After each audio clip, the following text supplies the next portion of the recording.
Bila bercakap tentang kekayaan etnik Cina di Asia Tenggara ni, ianya bukanlah perkara yang asing lagi dalam fikiran orang kita.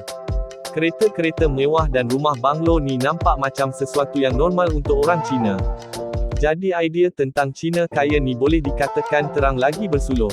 Sebagai contoh, kita lihat 20 orang terkaya di Thailand, kebanyakannya beretnik Cina. Walaupun Thailand adalah negara paling ramai etnik Cina di Asia Tenggara, tapi etnik Cina-nya tetap minoriti. Sama juga seperti di Malaysia, sedangkan etnik Cina di Malaysia cuma 20% saja. Dan sama juga di Indonesia, bayangkan dengan rakyat seramai 270 juta, tapi 20 orang terkaya di Indonesia hampir semuanya beretnik Cina. Sedangkan Cina di Indonesia cuma 9 juta saja. Walaupun ada ramai juga Cina yang tak kaya dan susah, tapi secara umumnya etnik Cina mempunyai taraf hidup yang lebih mewah dari etnik pribumi. Jadi dalam ratusan juta orang di Asia Tenggara ini, bagaimana etnik minoriti seperti Cina boleh ke depan dari segi kekayaan, dan memberi impak besar kepada ekonomi Asia Tenggara? Adakah etnik Cina ini memang lebih hebat dari etnik Bumiputera, atau adakah etnik Cina ini kaya hanya kerana dibantu negara Cina?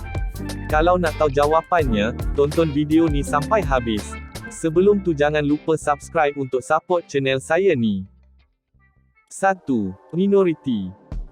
Rakyat Cina dulu datang ke Asia Tenggara sebagai pekerja asing. Kerana mereka ni adalah kaum minoriti dan selalu dianggap sebagai pendatang, membuatkan mereka kerja lebih keras dan gigih untuk menaikkan taraf hidup mereka.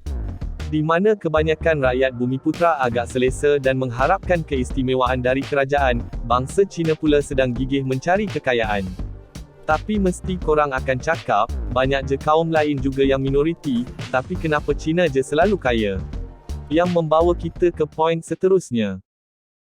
2. Budaya. Berbeza dengan budaya orang pribumi di Asia Tenggara, kaum Cina mempunyai budaya yang sangat mengutamakan duit. Budaya orang Cina sejak dari negara asal mereka negara Cina lagi, sudah sangat mementingkan perniagaan. Mereka juga dipupuk dari kecil supaya selalu menabung, dan ikut orang tua mereka berniaga di kedai. Berbeza dengan orang tua kita, yang kebanyakannya ingin anak mereka untuk kerja kerajaan dan dapatkan pension. Bisnes ni bukan saja budaya orang Cina, tapi dalam Islam juga memupuk kita untuk berbisnes. Jadi kita patut normalisasikan budaya bisnes ni dalam kalangan anak muda kita. 3. Komuniti. Ni benda yang paling penting yang kita boleh pelajari dari etnik Cina, iaitu membantu sesama kaum sendiri untuk berjaya. Sebagai orang Melayu, kita selalu nampak orang kita sendiri cemburu dan ingin menjatuhkan orang Melayu kita yang berjaya. Orang Melayu memang baik-baik dan selalu membantu orang kita dalam kesusahan, kerana orang Melayu ni tak suka tengok Melayu yang susah dari kita. Tapi banyak orang Melayu juga tak boleh tengok Melayu lain lagi berjaya dari dia. Kita nak semua sama je. Berbeza dengan etnik Cina, yang melihat kejayaan Cina lain sebagai inspirasi dan saingan untuk mereka lebih berjaya. Walaupun mereka sudah kaya, mereka selalunya akan bantu etnik Cina yang lain untuk berjaya. Jadi untuk orang Melayu yang dah kaya tu, dari kau peli Melayu yang miskin sebagai Melayu malas, baik kau cari jalan untuk bagi kesedaran, dan sampaikan ilmu anda kepada orang Melayu lain.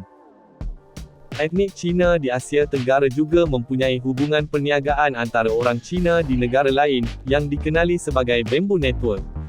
Bayangkan orang Islam membuat network begini sesama Islam di seluruh dunia, tentu rakyat Islam dunia akan lebih maju.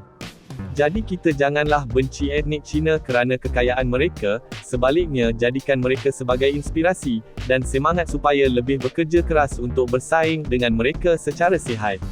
Ekonomi negara akan jadi lebih baik jika semua kaum berjaya. Ingat, untuk menjadi bangsa yang hebat, bukan dengan menjatuhkan bangsa lain, tapi dengan memperkuatkan. Jika korang suka video-video macam ni, korang bolehlah like dan subscribe supaya tak terlepas.